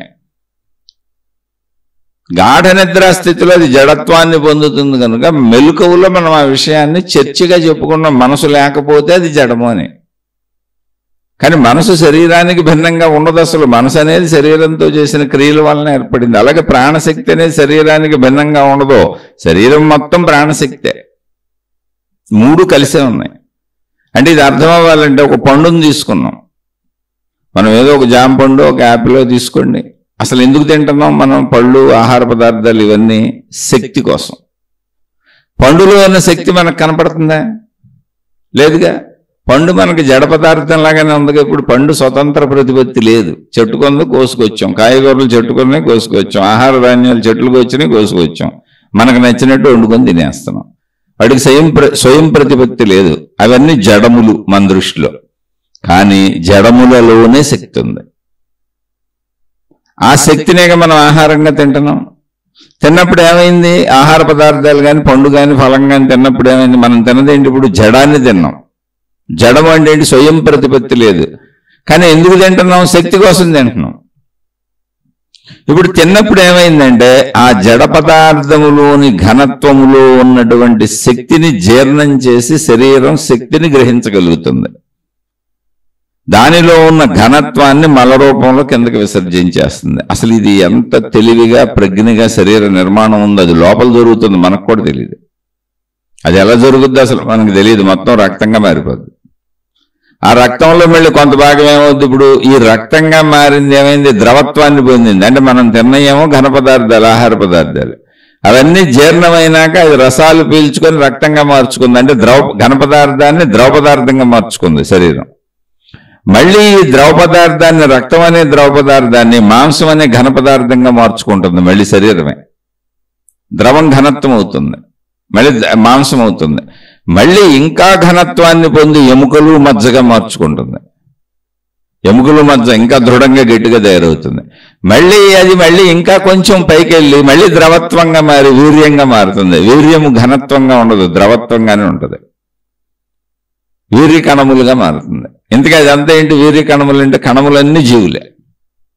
అక్కడి నుంచి మనుషులు వస్తారు. ఇదంతా ఏం జరిగింది చూడండి. ఆహార పదార్థములు అనేటువంటి ఘనత్వము, పదార్థం ఘనత్వమే కదా, దానికి స్వయం ప్రతిపత్తి లేదు, జడత్వం. అది జడత్వం ఎంతవరకు వెళ్ళిందంటే మళ్ళీ జీవిని సృష్టించే చైతన్యంగా మారింది. అంటే జడత్వము చైతన్యం అవుతుంది, చైతన్యము జడత్వం అవుతుంది. ఎప్పుడు జరుగుతుంది ఒకటే. అంటే మనం పెట్టుకున్న పేరు, మార్పులకు పెట్టుకున్న పేర్లు ఇవి. చైతన్యము జడత్వం ఒకటే అనాలి అర్థం చేసుకుంటే. కానీ మనకు అర్థం అవ్వని స్థితిలో, నేర్చుకుంటున్న స్థితిలో ఉన్న మనుషులం కాబట్టి చైతన్యమే జడత్వం అవుతుంది, జడత్వమే చైతన్యం అవుతుంది. అదే అనంత ఆత్మశక్తి యొక్క లక్షణములు పంచభూతములు. ఎందుకు అవుతుందంటే దానిలోనే ఆ స్వభావం ఉంది. అనంత ఆత్మశక్తి మొట్టమొదటి స్థితి ఎలా ఉన్నది? ఆకాశము వలె ఉన్నది. అంతే. శక్తి ఎలా ఉంటది? ఆకాశం వలె ఉందండి. ఆకాశంలో ఏముంది? ఏమీ లేదు. ఏమీ లేదంటే ఎలాగూ? అంటే నాకు నేనున్నానని తెలుస్తుందిగా. బ్రతుకున్నప్పుడు ఎలా ఉన్నాను? శరీరంతో ఉన్నానని తెలుస్తుంది. శరీరాన్ని కలుపుకున్నాను కాబట్టి నేను. మరి నిద్రపోయినప్పుడు శరీరం లేదుగా, శరీర భావన కూడా పోయింది, అయినా ఉన్నాగా. మనోభావన పోయింది, అయినా ఉన్నాగా. ఇప్పుడు కూడా సాధన చేసి ధ్యానంతో, తపస్సుతో లోపలికి వెళ్ళి శరీరాన్ని ఆపేసి, కదపకుండా ఆపేసి శారీరక మనోభావాలను స్వయం ప్రయత్నంతో ఆపుకోగలిగితే ప్రాణశక్తిలో కూర్చొని ఓన్లీ శక్తి భావన పొందొచ్చు. అదేంటి? ఆకాశ స్థితి, ఉనికి. అంటే ఉన్నానన్న స్థితి నాకు తెలుస్తూ ఉంటుంది అంతే తప్ప ఇలా ఉన్నాను అలా ఉన్నాను అని అనిపించదు. ఇంకా అది సర్వవ్యాపకంగా ఉన్న ఉనికి. దాన్నే ఆత్మశక్తి అన్నారు. అదే జీవుడిలో ఉన్నప్పుడు, అంటే నేను ఆత్మశక్తి స్వరూపుణ్ణని తెలియని, నేను శరీరము అని భావించుకుంటున్నటువంటి మనిషిలో దానిని ప్రాణశక్తి అని తెలియని వాడికి చెప్పారు. తెలియని వాడికి చెప్పారు. సత్యం తెలియదు కనుక ఇంకా తెలుసుకునే ప్రయత్నంలో ఉన్నాడు కనుక దాన్నే ప్రాణశక్తి అని చెప్పారు. నీలో ప్రాణశక్తి ఉందని. కానీ యాక్చువల్గా అది అనంత ఆత్మశక్తి. ఎప్పుడు తెలుస్తుంది? ఆ స్థితిని పొందినప్పుడు తెలుస్తుంది. ఆ పొందటాన్నే మోక్షం అన్నారు, ఆత్మసాక్షాత్కారం అన్నారు. ఇది ఒక ప్రాసెస్. అందుకని జడములు చైతన్యములు అనేవి మనం అర్థం చేసుకోవటానికి మాట్లాడే పదాలు ఇవి. యాక్చువల్గా అనంత ఆత్మశక్తి, శక్తి అతి సూక్ష్మాది సూక్ష్మంగా ఆకాశము వలె ఉన్నది అంతే. కానీ దాని లక్షణములేంటి అంటే అది చైతన్యము, కదలగలదు. ఆ చైతన్యం అనే దాని లక్షణము, ఆ కదలగలగటం అనేటువంటి దాని లక్షణం, దాని స్వభావమే వాయువు. అది తేజస్సులా ప్రకాశించగలదు, అంటే దాని స్వభావం అది, దాని లక్షణం అది. అదే తేజస్సు, అగ్ని అవన్నీ. అది తనను తాను ద్రవత్వముగా, అంటే ఒక ఘనరూపాన్ని పొందడానికి వీలుగా ద్రవత్వముగా మలుచుకోగలదు. అంటే శక్తి ద్రవముగా మారగలదు. అంటే దానికి ఉంది, ఆ కెపాసిటీ ఉంది. ఎందుకు ఉంది కాదు, దానికి ఉన్నాయి ఆ కెపాసిటీలు. అదే నీరు, ద్రవత్వము.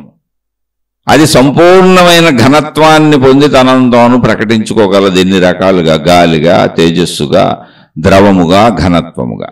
కానీ మీరు గమనిస్తే ఆ స్థితులన్నీ చూడండి ఎలా వచ్చినాయి. సూక్ష్మమైనటువంటి ఆకాశ స్థితి, అక్కడి నుంచి వాయువు, అంటే ఉందని స్పర్శ ద్వారా మాత్రమే తెలుస్తుంది తప్ప కనపడదు, పట్టుకోవడానికి దొరకదు.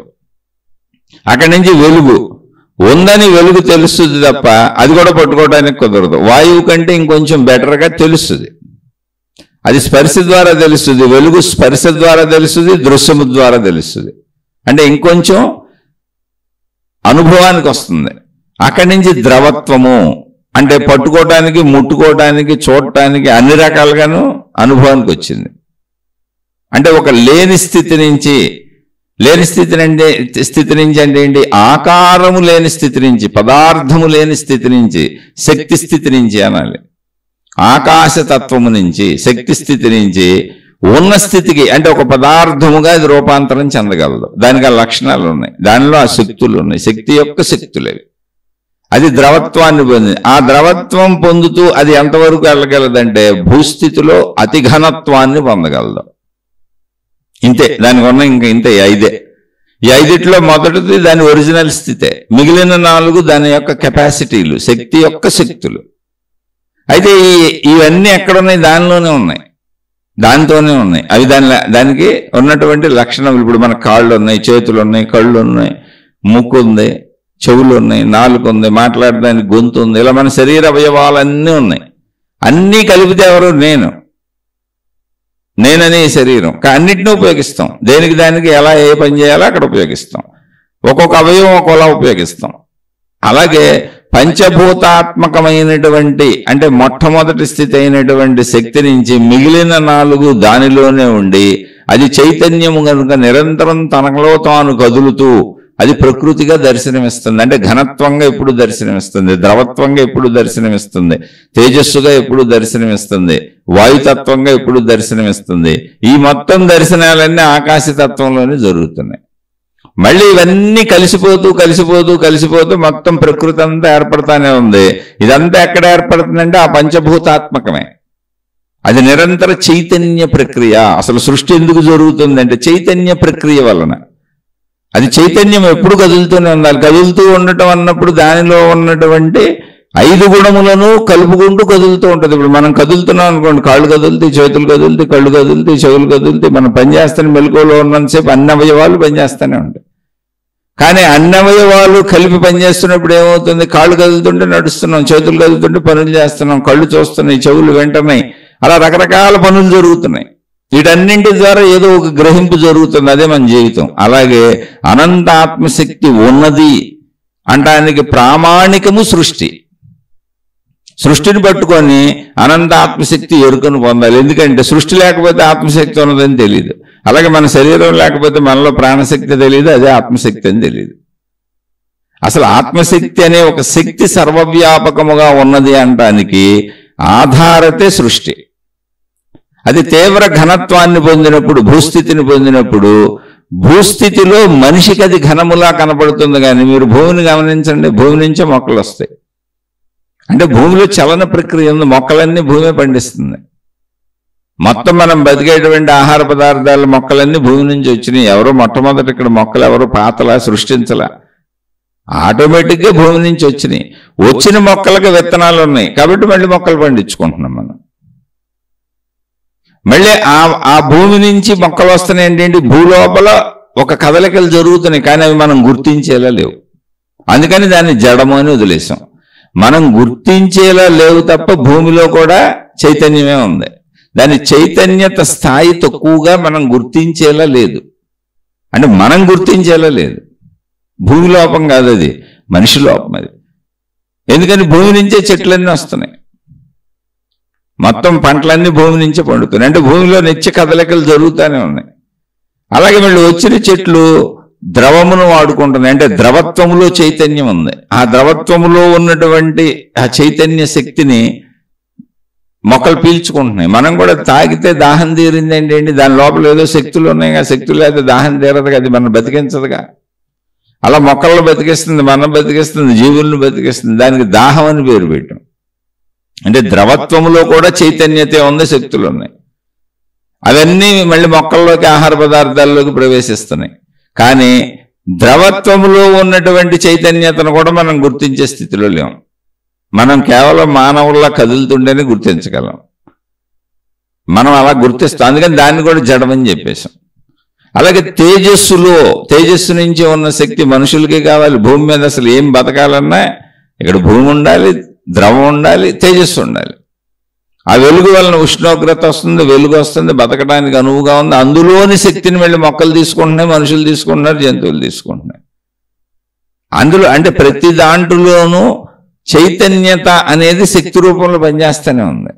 వాటిని మనం చైతన్య జీవులన్నీ వాడుకొని బతుకుతూనే ఉన్నాయి. అంటే విడివిడిగా చూసినప్పుడు, మొత్తం సృష్టిగా చూసినప్పుడు అదంతా దానిలోనే జరుగుతుంది. అందుకని మనం ఇక్కడ ఒక చైతన్య తేజస్సుని కూడా, అంటే ఒక అగ్నినో ఒక దాన్ని కూడా జడత్వం అని వదిలేస్తాం. అది జడత్వము అనేది మనం పెట్టినటువంటి పేరు. జడత్వము అంటే అది పనికిరాందని, అదేం పని చేయదని, తీసి అవతల పారేయాల్సిందని, చైతన్యమే గొప్పదని కాదు. ఉన్నదంతా చైతన్యమే. చైతన్యము జడత్వముగా, జడత్వము చైతన్యముగా మనిషికి అనిపిస్తున్నది. కొన్నింటికి జడములని మనం పేరు పెట్టుకున్నాం, వీటిని చైతన్యములను గుర్తిస్తున్నాం మనం. కానీ ఉన్నదంతా చైతన్యమే. చైతన్యము యొక్క అంటే సంపూర్ణ ఆకాశతత్వమైనటువంటి చైతన్యము యొక్క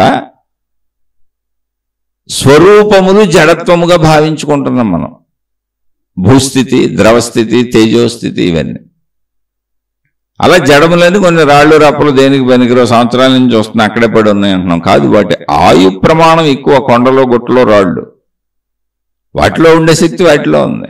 దాది మనం గ్రహించేలా లేదు.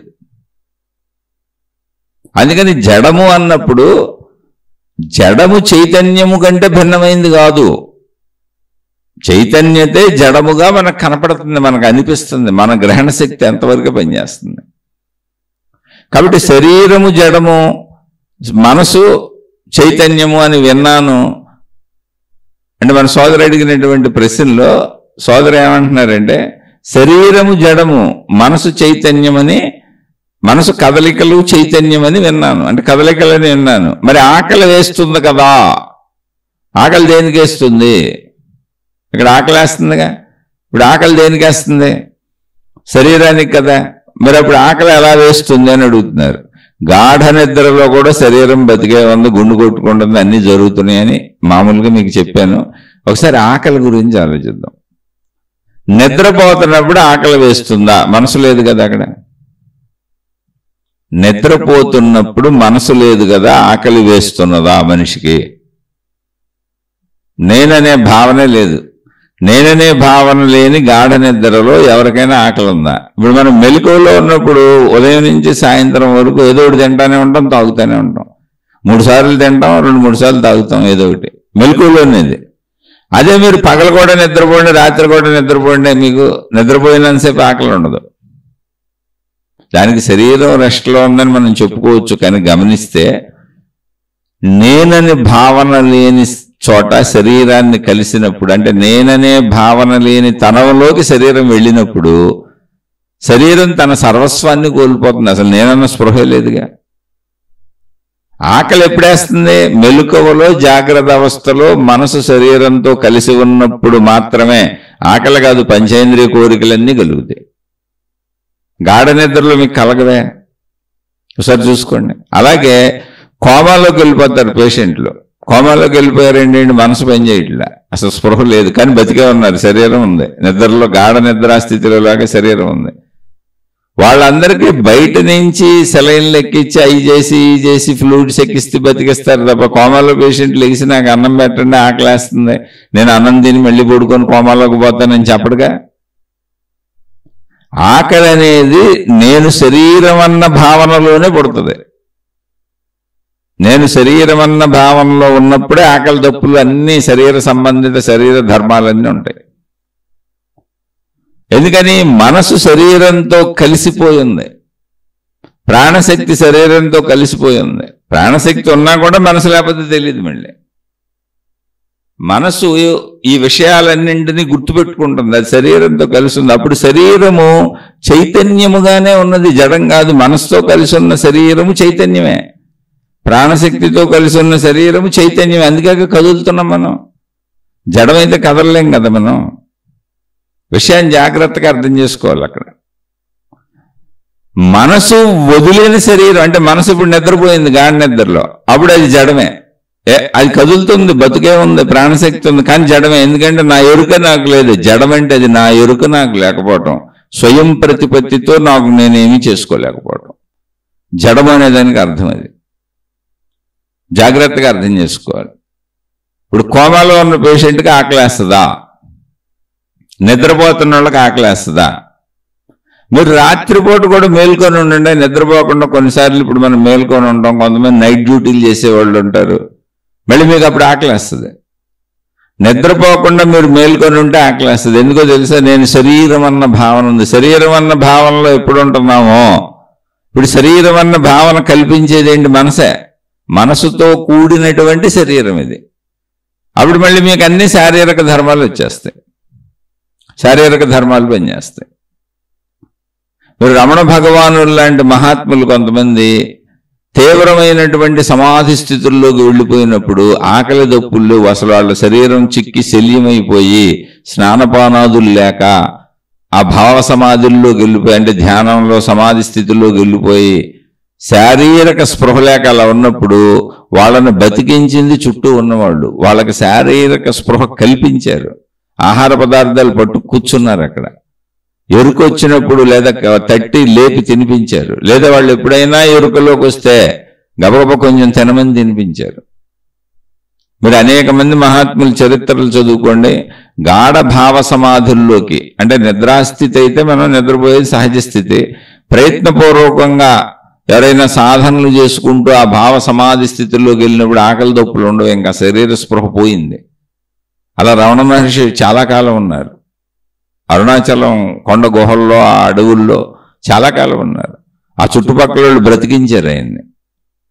ఆయనకి తెలియదు, లేకపోతే ఆమె ఆకలేస్తా ఉందనుకోండి, ఆయనకి ఊళ్ళోకి వచ్చి భిక్షాటం చేసుకునేవాళ్ళుగా. కొంతకాలం ఆయనకి అలాగే గడిచింది. సంపూర్ణమైనటువంటి దేహస్థితిలోకి వచ్చినప్పుడు మాత్రమే ఆయన భిక్షాటనకి వెళ్ళారు. ఆయన కూడా వెళ్ళారు. అది తర్వాత స్థితి. సంపూర్ణమైనటువంటి జీవన్ముక్త స్థితిలోకి వచ్చేసారు, ఎరుకలోకి వచ్చేసారు, మెలకువలోకి వచ్చేసారు, శరీర భావనలోకి వచ్చారు. జీవన్ముక్త స్థితిలో శరీర భావన ఉంటుంది, అనంతాత్మ భావన ఉంటుంది. అయితే అది మనం పొందలేదు కాబట్టి, ఇప్పుడు తెలియదు కాబట్టి దాన్ని మనం ఎంత చెప్పుకున్నా చర్చించుకున్నా ఆ విషయం మనకు అర్థం కాదు. అలా చెప్పుకుంటూ ముందుకు వెళ్తా ఉంటే సాధనలో కొద్ది కొద్దిగా అర్థమవుతుంది. ఇది ఆధ్యాత్మిక చదువు అంటే చదువుకుంటూ పోవటం, దాన్ని ఆచరించుకుంటూ పోవటం. కాబట్టి ఆకలి పుడుతుంది కదండి, ఆకలి మెలకువలో పుడుతుంది. శరీరము మనసుతో కలిసి ఉన్నప్పుడు పుడుతుంది. శరీరము మనసుతో కలిసి లేనప్పుడు ప్రాణం ఉన్నా కూడా కోమాలోకి వెళ్ళిన పేషెంట్కి నేను బతకాలనే ప్రయత్నం ఉండదు. మనసు లేదు అక్కడ, మనసు పనిచేయట్లా. కోమాలో పేషెంట్ ఉన్నాడు, మనసు పనిచేయట్లా. నాకు ఆహారం పెట్టండి, నన్ను బతికించండి ఏమి అడగడు. హాస్పిటల్లో పడి ఉంటారు, ఎవరన్నా బతికిస్తారు. లేదు గాఢ నిద్రలో ఉన్న వాళ్ళకి ఆకలి ఉండదు. మళ్ళీ ఆకలి ఎప్పుడే వస్తుంది? మెలకు వస్తేనే వస్తుంది, శరీర భావన కలిగితేనే వస్తుంది. అది దాని మనోభావనకి కలయిక కలిసి ఉంటుంది. అది అందుకే మీరు చూడండి, రోజు మనం మనసుకు అలవాటు చేసేస్తాం. ఇప్పుడు ఆకలి ఉన్నా లేకపోయినా పొద్దున్నే లేవగానే ఒక కాఫీ, టీ, ఆకలితో సంబంధం లేదు. ఆ టైంకి నాకు కాఫీ తాగాలనిపిస్తుంది, ఆకలి వేయచ్చు వేయకపోవచ్చు. అలాగే భోజనాలు ఒక టైంకి అలవాటు చేసేసుకుంటారు, ఆ టైంకి తినాలనిపిస్తుంది. ఆకలి ఉందా లేదా లోపల చూసుకోండి. కాదు, తినాలన్న తలంపు మనసు గుర్తు చేస్తుంది, ఆకలి వేరు. మీరు ఆ రెండింటి వేరియేషన్ కూడా గమనించి చూసుకోండి. ఆకలి వేసి అయ్యో నాకు ఆకలి వేస్తుంది, ఇప్పుడు నేను తట్టుకోలేకపోతున్నాను, నీరసం వచ్చేస్తుంది అని ఆకలి వేయటం వేరు. ఎప్పుడైనా ఆ సమయాలు దాటిపోయి ఒక అరగంట గంటన్నర 2 గంటలు గడిచిపోయింది అనుకోండి, అప్పుడు ఆకలి తెలుస్తుంది మనకు. కొంతమంది ఉపవాసాలు ఉంటారు, అప్పుడు ఆకలి తెలుస్తుంది. అప్పుడు దాకా మనం తినేదంతా కూడా మనో అలవాటు అంతే. మనసు ఆ టైంకి గుర్తు చేసేస్తూ ఉంటుంది. రొటీన్, ఇప్పుడు టీ తాగాం మళ్ళీ తాగాలి, ఈ టైంకి నాకు టీ అలవాటు, ఈ టైంకి నాకు కాఫీ అలవాటు, ఈ టైంకి నాకు భోజనం అలవాటు, ఈ టైంకి నాకు నిద్రపోవటం అలవాటు, ఈ టైంకి ఈ పనులు చేయటం అలవాటు. ఇది మనో అలవాటు, కేవలం మనో అలవాటు. అసలు నిజంగా ఆకలికి అయితే మనిషిని తినక్కర్లా. మనో అలవాటుకి అంతంత తింటున్నారు చూడండి. ఊబకాయాలు వచ్చేసి ఉబ్బిపోయి డాక్టర్లు బాబు తినబాకండి చచ్చిపోతారు, అంతంత ఒళ్ళ అంతంత శరీరమా అంటే ఏంటి? మనస్సు, కోరిక. ఇప్పుడు ఊబకాయాల వాళ్ళందరూ ఎవరు చూడండి, ఏంటి అవసరం లేకపోయినా తినటం వల్ల వచ్చేది ఊబకాయం, అంతే, ఏం లేదు. ఊబకాయం అంటే ఏంటంటే శరీరానికి ఎంత అవసరమో అంత తినాలి. కొంచెం ఎక్కువ కష్టపడేవాళ్ళు ఎక్కువ తింటారు, శారీరక శ్రమ చేసేవాళ్ళు. తక్కువ కష్టపడేవాళ్ళు తక్కువ తింటారు. అది ఒరిజినల్ ఆకలి. ఆకలికి రుచి ఉండదు. ఆకలి రుచి అరగదని సామెత ఉండదు. ఉండదంటే రుచి తెలియదని కాదు, ఆకలి రుచిని పట్టించుకోదు, బతకాలన్న తపంతో తింటది. మనం అలవాటుగా తింటున్నాం, రోజు ఆ టైంకి తినటం అలవాటు. అది మనసు చేసే పని. టైముల ప్రకారం మనసు గుర్తు చేస్తుంది, నాకు ఈ టైంకి నిద్రపోతాను అంటే ఏంటి? ఇప్పుడు మనసు శరీరాన్ని నడుపుతుంది అలా. అందుకని మనసు శరీరాన్ని నడుపుతుంది కనుక శరీరము జడము. జడం అంటే ఏంటి? స్వయం ప్రతిపత్తి లేదు. జడం అనేది ఇక్కడ అర్థం ఏంటి అంటే స్వయం ప్రతిపత్తి లేదు, ఇంకోటి నడుపుతుంది దీన్నని. దానంతటా అది స్వయం ప్రతిపత్తి లేదు అనేది అర్థం. అంతే తప్ప జడము చైతన్యముల మధ్య విపరీతమైన భేదమే లేదు. చెప్పుకోవటానికి ఇక్కడ ఉన్నటువంటి వాటిని విడదీసి మాట్లాడుకోవటానికి జడము చైతన్యం అని విషయాలను పదాలను వాడారు తప్ప యాక్చువల్గా జడ చైతన్యము లేవులే, ఉన్నదంతా చైతన్యమే. చైతన్యము జడమవుతూ జడము చైతన్యమవుతూ ఉంటుంది అంతే. చైతన్యము జడమైనప్పుడు పుట్టుక, జీవి. జీవి చైతన్యమైనప్పుడు అంటే జడము చైతన్యమైనప్పుడు మోక్షము, ఆత్మ సాక్షాత్కారము, అంతే, అంతకు మించి ఏం లేదు. కానీ ఇక్కడ జరిగేదంతా అంతే. చైతన్యము జడమవుతూ ఉంటుంది, జడము చైతన్యం అవుతూ ఉంటుంది. అదే సృష్టి ప్రక్రియ. సృష్టిలో ఏమి జరగట్లా. చైతన్యము ఘనత్వాన్ని పొందగలదు, వాయువుగా, వెలుగుగా, ద్రవముగా, భూమిగా ఘనత్వ స్థితికి పొందగలిగినటువంటి శక్తి చైతన్య శక్తికి ఉంది. ఆకాశంలా ఉన్నటువంటి ఏమీ లేదని, శూన్యమని మనిషికి అనిపించే సమస్తము కలిగి ఉన్న శక్తికి ఉంది. అది శక్తి, ఆకాశం కాదు, అది శక్తి. అదే ఆత్మశక్తి. అయితే దానికి ఉన్న శక్తి ఏంటి? మళ్ళీ ఆ శక్తికి ఉన్న శక్తులు ఏంటి అంటే అది సంపూర్ణ భూమిగా రూపాంతరం చెందగలదు. కనుక చెందేస్తుంది. అదే సృష్టి. ఎక్కడ చెందుతుంది? శక్తిలోనే. అది శక్తి యొక్క లక్షణములు. అందుకని చైతన్యము ఎప్పుడైతే ఘనత్వముగా దర్శనీయమవుతుందో దాన్ని జడము అన్నాము. జడము ఎప్పుడైతే చైతన్యముగా మారిపోతుందో అంటే జనన మరణాలంటే అవే. మళ్ళీ విఘటనం చెంది పంచభూతాత్మకం అయిపోతూ ఉంటుంది. అది ఎప్పుడు విఘటనం చెంది మళ్ళీ చైతన్యముగా మారిపోతుందో అప్పుడు దాన్ని మరణం అన్నాం. ఈ రెండు దానిలోనే జరుగుతున్నాయి. ఆ అనంత ఆత్మశక్తిలోనే జరుగుతున్నటువంటి దాని కదలికలు ఇవి. అవి జననాలు కాదు, అవి మరణాలు కాదు, ఇది ప్రకృతి కాదు, ఇది సృష్టి కాదు. అసలు చైతన్య కదలికలు దానిలో దానికి జరుగుతున్నాయి. ఇప్పుడు మనం కూర్చున్నాం, ఏ పని చేయకుండా సోఫాలో కూర్చున్నాం, కళ్ళు మూసుకు కూర్చున్నాం, మన లోపల అనేక ఆలోచనలు కదిలిపోతున్నాయి. లేదా కళ్ళు తెరిసే ఉన్నాం, ఏ పని చేయట్లే, కానీ లోపల భావములు అనేకం కదిలిపోతున్నాయి. ఆ భావాలకు తగినట్టుగా శరీరం కంపిస్తుంది.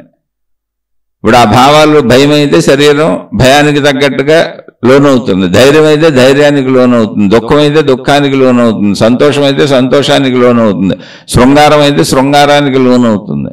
ఏంటి, ఎందుకు విషయాలు లేవు అక్కడ? భావ తలంపులు, లోపల కలిగే ఆలోచనలు మన లోపలే కలుగుతున్నాయి. దానికి శరీరం ఆ విధంగా కంపిస్తుంది. అది కూడా మనకు తెలుస్తుంది. అలాగే అనంత ఆత్మశక్తి చైతన్యత ప్రకృతిగా, సృష్టిగా దానిలోనే అది కంపిస్తున్నది. దానిలో జరుగుతున్న ప్రకంపనలు అవి, దానివి, దాని భావాలు అవి, దాని ఆలోచనలు. సృష్టి మొత్తం, ప్రకృతి మొత్తం అనంత ఆత్మశక్తి యొక్క భావములు, అనంత ఆత్మశక్తి యొక్క ఆలోచనలు, అనంత ఆత్మశక్తి యొక్క శక్తులు. అంటే మన పరంగా అర్థమయ్యేలా చెప్పుకుంటున్నాం. దాంట్లో కొన్ని స్థితులను మనం జడత్వం అని చెప్పుకుంటున్నాం మనకు అర్థం అవడం కోసం. ఎందుకంటే ఆత్మశక్తి ఎరుక కలగలేదు కనుక. ఆత్మశక్తి ఎరుక ఎప్పుడైతే కలుగుతుందో ఇక జడత్వం అనే పాయింట్ ఉండదు అక్కడ. అందుకని జడత్వము వేరుగా లేదు, చైతన్యము జడత్వము ఒకటే. అర్థం అవటానికి మనం వాడుకుంటున్న పదములు ఇవి. మనసు లేకపోతే నేననే భావమే ఉండదు. అసలు ఆకలి తప్పుల మాట దేవుడు ఎరుగు. అసలు నేనని గాఢ నిద్రలో నేననేది లేదు. అలాగే ప్రపంచం లేదు, సృష్టి లేదు. మనసు లేకపోతే ఏమీ లేదు. అలాగే మనసు లేకపోతే ఇంకో ఉదాహరణ, కోమాలోకి వెళ్ళిన మనిషి ఏమీ చేయలేడు. అలాగే సమాధి స్థితుల్లోకి వెళ్ళిన వాళ్ళకి అసలు శారీరక స్పృహలో భోజనాలు ఏమి ఉండవు. కొన్ని గ్రంథాలు దొరుకుతాయి మనకు అటువంటి మహాత్ములు. రమణ భగవానులు లాంటి వాళ్ళు దొరికారు, అందుకని చెబుతున్నా. అలా అనేక మంది కూడా ఉంటారు. అంటే ఇదంతా ఎందుకు చెబుతున్నానంటే, మీకు ఆకలి వేసేది మనసు కలిగినప్పుడే, మనసు ఉన్నప్పుడే, మనసు శరీరంతో కలిసి ఉన్నప్పుడే. మనసు కలిసి లేకపోతే శరీరానికి ఆకలి కూడా కలగదు, ఏమీ ఉండదు. కోమాలోకి పోయినోడికి శరీరం అక్కడే ఉంది, బతికే ఉన్నాడు, మనసు లేదంటే. అలా మనసు నిర్మూలనం అయిపోతే మనకు కూడా ఇప్పుడు ఏమీ తెలియదు, గతి తప్పిపోయినట్టు అయిపోద్ది. ఆలోచన పుట్టలేదు అనుకోండి. అసలు ఇప్పుడు మనకు ఉన్న పలానా ఆలోచనలన్నీ ఆగిపోయినాయి అనుకోండి, నేనెవరో నాకు తెలియదు. అదే నిద్రాస్థితి జరుగుతుంది రోజు, కానీ అది నిద్రగా సృష్టి చేసిన అద్భుతం. కాబట్టి జాగ్రత్తగా అర్థం చేసుకోండి. ఇక్కడ ఉన్నదంతా చైతన్యతే. అనంత చైతన్యతలో ఆ చైతన్యత యొక్క ప్రకంపనలు, లక్షణములు, స్వభావములు, దాని శక్తులు.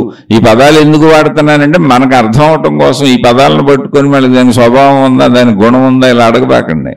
అర్థం చేసుకోవటానికి మనకు సంబంధించి మనిషికి స్వభావాలు, గుణాలు ఉంటాయి కాబట్టి అలా చెబితే అర్థమవుద్దని చెబుతున్నా. పంచభూతాత్మకత దాని యొక్క శక్తి యొక్క శక్తి, అది అందులోనే కదులుతుంది. ప్రకృతి అంతా శక్తి యొక్క శక్తి.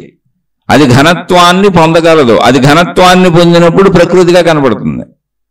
ప్రకృతి అంతా వినాశనం అయిపోయి మళ్ళీ అప్పుడు కనపడుతున్న ప్రకృతిలో అన్ని విఘటనం చెందినప్పుడు అది శక్తిగా మారిపోతుంది. మళ్ళీ మీకు చెప్పాను, ఆహార పదార్థాలు తింటున్నాం, మన శరీరంలో చూసుకోవచ్చు. ఆహార పదార్థాలు అన్నీ ఏంటి? చెట్ల నుంచి వచ్చిన జడ పదార్థములు. ఆ జడ పదార్థములు తిన్నప్పుడు అందులోంచి శక్తి శరీరం తీసుకుంటుంది. జడ పదార్థాలను బయటకు మలమూత్ర రూపంలో వదిలేస్తుంది. శక్తిని రక్తంగా మార్చుకుంటుంది, ద్రవ రూపంలో మార్చుకుంటుంది. మళ్ళీ ద్రవ రూపంలో రక్తంగా మారిన శక్తి మాంసరూపంగా మారుతుంది, ఎముకలు మజ్జగా మారుతుంది, వీర్య కణాలు మళ్ళీ శక్తిగా ద్రవంగా మారుతుంది. అక్కడి నుంచి మళ్ళీ జీవులుగా మారుతుంది, అంటే మళ్ళీ మనుషులుగా పడుతుంది, అంటే మళ్ళీ ఘనత్వాన్ని పొందుతుంది.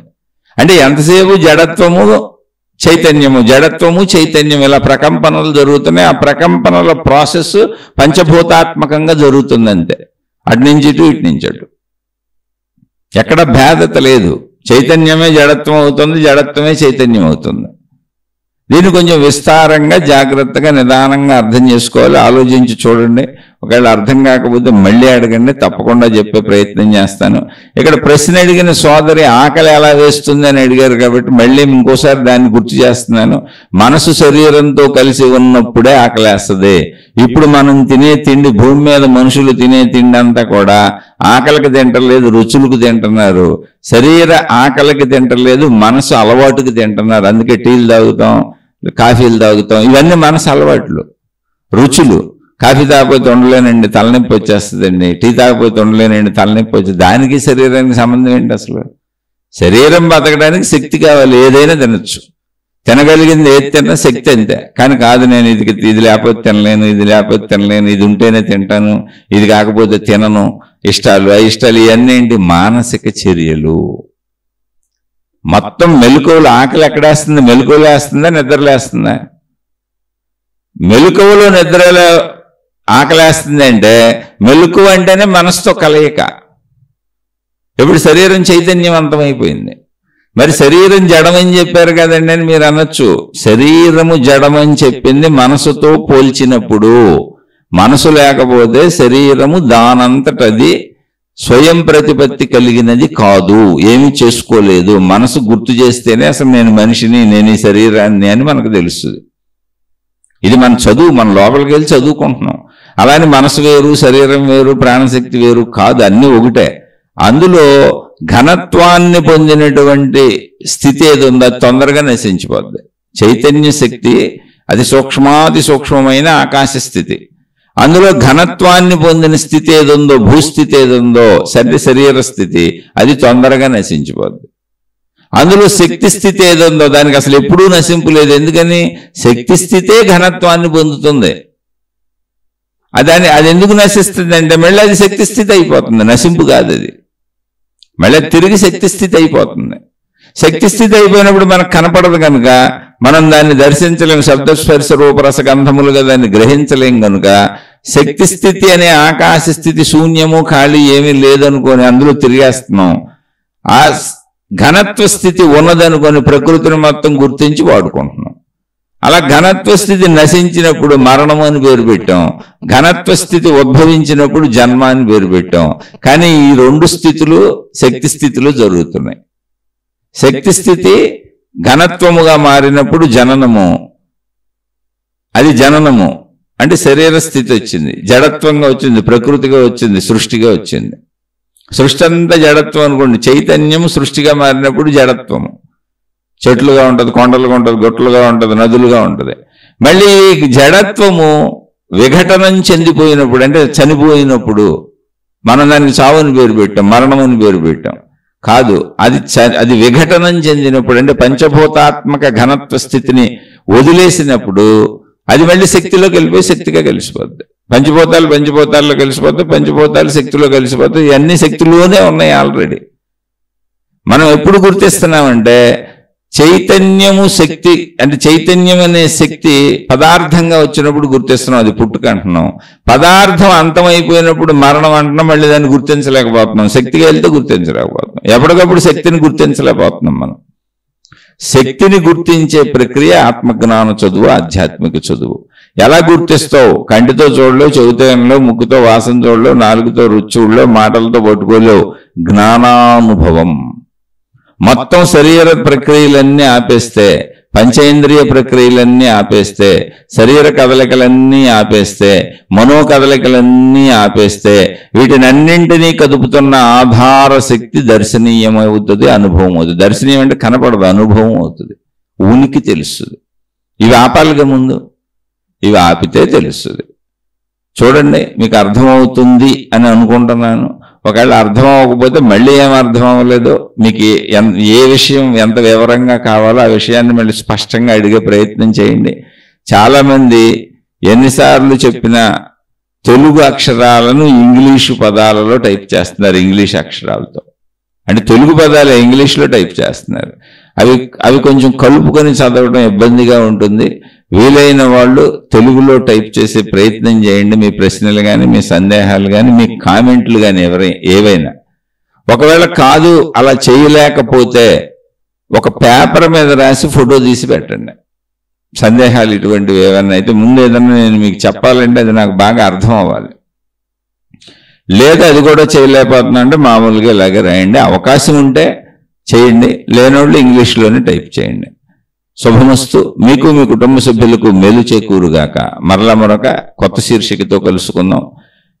ఇవి నచ్చని వాళ్ళు, అంటే నేను చెప్పేవి నచ్చని వాళ్ళు, అర్థం కాని వాళ్ళు, అసలు ఇవన్నీ తప్పన్న భావన కలుగుతున్న వాళ్ళు దయవుంచి నన్ను క్షమించి వదిలివేసి మీ మార్గాల్లో మీరు హాయిగా సాగిపోండి. ఇవి వినకండి, మీకోసం చెప్పబడట్లేదు.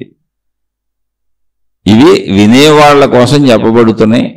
మీరు అనవసరంగా విని మీ మనసులు పాడు చేసుకోబాకండి, ఇవి వినబాకండి. మీ మార్గాల్లో మీరు హాయిగా సాగిపోండి. అందులోనూ మళ్ళీ నేను చెబుతున్నా, నేను ఒక సామాన్య మానవుణ్ణి. పిచ్చుకు మీద బ్రహ్మాస్త్రంలాగా ఇవి విని మళ్ళీ నాకేదో నెగిటివ్ కామెంట్లు పెట్టి నాకేదో చెబుదామని ప్రయత్నం చేయబాకండి. అసలు నాకేమి రాదు, నేను అల్పుడిని, సామాన్యుడును. నన్ను క్షమించి వదిలివేసి మీ మార్గాల్లో మీరు హాయిగా సాగిపోండి. శుభమస్తు. మీకు మీ కుటుంబ సభ్యులకు మేలు చేకూరుగాక. మరలా మరొక కొత్త శీర్షికతో కలుసుకుందాం.